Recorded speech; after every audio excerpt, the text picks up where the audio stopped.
एक धन्ना जी करके भगवान के भक्त थे, छोटे से थे। घर में संत आए, संत शालिग्राम भगवान की सेवा करते थे। अब धन्ना जी बैठ करके देखते थे और देखते ही बड़े खुश होते थे। कभी दही से स्नान, दूध से स्नान, पंचामृत से स्नान, जल से स्नान, फिर इत्र आदि लगा के, तिलक लगा के उनकी आरती पूजा, तुलसी अर्पण, ये सब देख करके धन्ना जी को बड़ा आनंद आता था। अब भले ही खेल के रूप में सही, धन्ना जी को बड़ा मन लगता था उसमें। कुछ दिन बाद संत जाने लगे तो धन्ना जी रोने लगे, बोले कि आप तो चले जाओ लेकिन अपने ठाकुर जी मुझको दे जाओ, उनकी सेवा मैं करूंगा। अब तो इतना रोए, इतना रोए, इतना रोए धन्ना जी कि संत का निकलना मुश्किल हो गया। तो संत ने क्या किया, रात्रि में धन्ना जी सोए तो बाहर से काला काला एक पत्थर ले आए और उस पर ही इत्र आदि लगा के, उसको तिलक विलक लगा के उसको सिंहासन पर बैठा दिया और अपने ठाकुर जी को नीचे बैठा दिया। धन्ना जी सुबह बोले, संत जी आप मत जाओ, छोटे बालक। संत बोले, अच्छा देखो, अंदर आओ मंदिर में। मंदिर में गए तो बोले, देखो वो तो सिंहासन पर ठाकुर जी बैठे और नीचे हमारे ठाकुर जी बैठे, बताओ तुमको कौन से चाहिए। धन्ना जी बोले, मैं तो सिंहासन वाले लूंगा, बड़े वाले ठाकुर जी मेरे। बोले ठीक है, तो उनकी सेवा करो, अब हमको जाने दो। अपने शालिग्राम जी को लेकर के संत चले गए।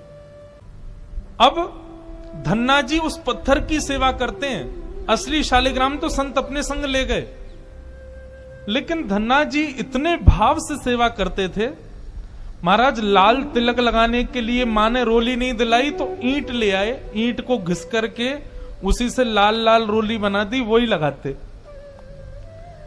भोग धराने के लिए फल तोड़ लाते। मतलब सेवा की व्यवस्था नहीं होती थी तो धन्ना जी कैसे ना कैसे करके करते थे। छोटे से बालक हैं, खेल खेल में सेवा करते थे। बीच में संत किसी और के घर में आए तो धन्ना जी वहां जाके अपनी सब सेवा बताते, मैं ऐसे ऐसे करता हूं। संत बोले, भोग नहीं लगाते अपने ठाकुर जी का। बोले भोग, बोले तुमको भूख लगती है। बोले हाँ, ऐसे ठाकुर जी को भी भोग लगाना चाहिए ना। छोटे बालक को ऐसे ही समझा दिया। अब तो धन्ना जी ने मां से आज बढ़िया खिचड़ी बनवाई, कड़ी बनवाई, रोटी सब्जी बनवाई और भोग लगा के ले गए ठाकुर जी के पास। संत ने बताया था पर्दा करके भोग लगाना। पर्दा लगा दिया, भोग ठाकुर जी के सामने धर दिया। धन्ना जी बार बार पर्दे में से देखें, खा ही नहीं रहे, ठंडा हो जाए। खिचड़ी बनाई, मैया ने घी डाला, उस पर पालो प्रेम से। बहुत देर हो गई, ठाकुर जी नहीं पाए तो धन्ना जी वहीं लेट गए। बोले आप नहीं पाओगे तो मैं भी नहीं पाऊंगा, मैं भी भूखा ही रहूंगा फिर। अब इतना सहज सरल प्रेम धन्ना जी का, भूखे प्यासे धन्ना जी पड़े हैं नीचे, छोटा सा बालक है, ठाकुर जी से देखा नहीं गया। इतने में ही महाराज लेट गए धन्ना जी। उनको चटकारों की आवाज आने लगी। चटकारे, जैसे कोई आदमी को ज्यादा स्वाद आए तो अपनी उंगलियां चाटता है ना, तो जब चट चट आवाज आती है चाटने पर, ऐसे चटकारों की आवाज आई। धन्ना जी बोले, ये चटकारे कहां से आ रहे हैं। जैसे ही पीछे देखा पर्दा खोल करके तो नन्हे से बाल गोपाल प्रकट हो गए हैं और धन्ना जी के सुंदर प्रसाद को स्वीकार कर रहे, पा रहे हैं। असली शालिग्राम नहीं थे धन्ना जी के, पत्थर की सेवा करते थे, लेकिन भाव और विश्वास इतना ठाकुर जी के प्रति, ठाकुर जी प्रकट हो गए। अब धन्ना जी थोड़े बड़े हो गए तो घर की गैयाएं चराने जाते थे और अपने ठाकुर जी को जेब में धर के ले जाते थे। और गैया जब चरती थी तो पेड़ के नीचे बैठ के ठाकुर जी को निकाल लेते और खूब लीला करते। एक दिन ठाकुर जी ने धन्ना जी से कहा, आज गाय चराने नहीं जाओगे।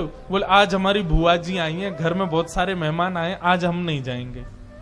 तो ठाकुर जी बोले, एक काम कर, गैयान को गांव से बाहर ले जा और मोकू भी बाहर पधराया, तेरी जगह आज गैया मैं चराया आऊंगा। तो यही होने लगा। अब थोड़ी दूर तक धन्ना जी जाते, उसके बाद ठाकुर जी को बाहर निकालते और ठाकुर जी प्रकट हो जाते, गैया चराने ठाकुर जी जाते। आज 11-12 साल हो गए, वो संत आए जिनके शालिग्राम जी की सेवा थी। संत जैसे आए, धन्ना जी ने प्रणाम किया, जय हो मेरे गुरुदेव, गुरु जी के चरणों में प्रणाम। गुरु जी आपने ऐसे ठाकुर जी प्रदान किए, मेरा तो जीवन उत्सव हो गया। अच्छा कहाँ है तुम्हारे ठाकुर जी, सेवा पूजा कैसी चल रही है, अभी तक कर ही रहे हो? उनको लगी पत्थर है, बचपन में की होगी, अब तो बड़ा हो गया। कहाँ है तुम्हारे ठाकुर जी? बोले ठाकुर जी अभी नहीं है, ठाकुर जी तो गैया चराने गए हैं। संत बोले मतलब? बोले हाँ, मैं कभी व्यस्त होता हूं तो मैं ठाकुर जी को गैयाओं के संग भेज देता हूं, ठाकुर जी गैया चराने जाते हैं। संत बोले पहले तो छोटा था, अब तो इतना बड़ा हो गया, ये अब भी बचकानी बातें करता है। अरे लाला ऐसे मत बोला करो। वो नहीं नहीं, सच में ठाकुर जी गैया चराने गए। आपको विश्वास नहीं? शाम को चलो मेरे संग। गुरु जी को लेकर के वन में गया तो वन में गैयाएं चर रही थी। बोले कहाँ है तेरे ठाकुर जी? अरे देखो वो दोहरी गैया के पीछे पीछे हाँक रहे हैं वाकू, पीछे पीछे चल रहे हैं वाक्य, देखो ठाकुर जी दिख तो रहे। गुरु जी बोले हमको नहीं दिख रहे। धन्ना जी दौड़ के ठाकुर जी के पास गए, बोले मेरे गुरु जी आए हैं, उनको दिख जाओ। भगवान बोले उनको नहीं दिखेंगे हम बस तुमको ही दिखेंगे, तुम्हारे सखा हैं, तुमको दिखेंगे, सबको थोड़ी दिखेंगे। अरे भैया ऐसा मत करो। क्यों? बोले आपको और मोको एक दूसरे से मिलवावे वाले तो गुरुजी हैं। गुरुजी यदि मुझको नहीं देके जाते आपको, तो आप मुझे कैसे मिलते? मेरे गुरुदेव हैं, इन्होंने ही तो मुझको दिया था आपको। ठाकुर जी रीझ गए, पुनः पुनः धन की भक्ति, ऐसा भाव। इतने में ही नील माधव नीलमणि ठाकुर जी प्रकट हो गए, और जैसे ही प्रकट हुए दूर खड़े गुरुदेव के एक एक रोम बिलखने लगा, रोने लगे। और धन्ना के चरण की रोटी खवा के ठाकुर जी को चटकारे दिलवाता है। हम यहां ठाकुर जी से प्रार्थना करते हैं कभी त्रिभंग लली से सीधे लली भी बन जाओ, न पूरे दिन यूं ही खड़े रहो, दर्द है जाता होगा, हाथ में ने हाथ सीधे कर लो। तू ठाकुर जी से गैया चरवा रहा है अपनी। धन्य है धन्ना तेरी भक्ति को।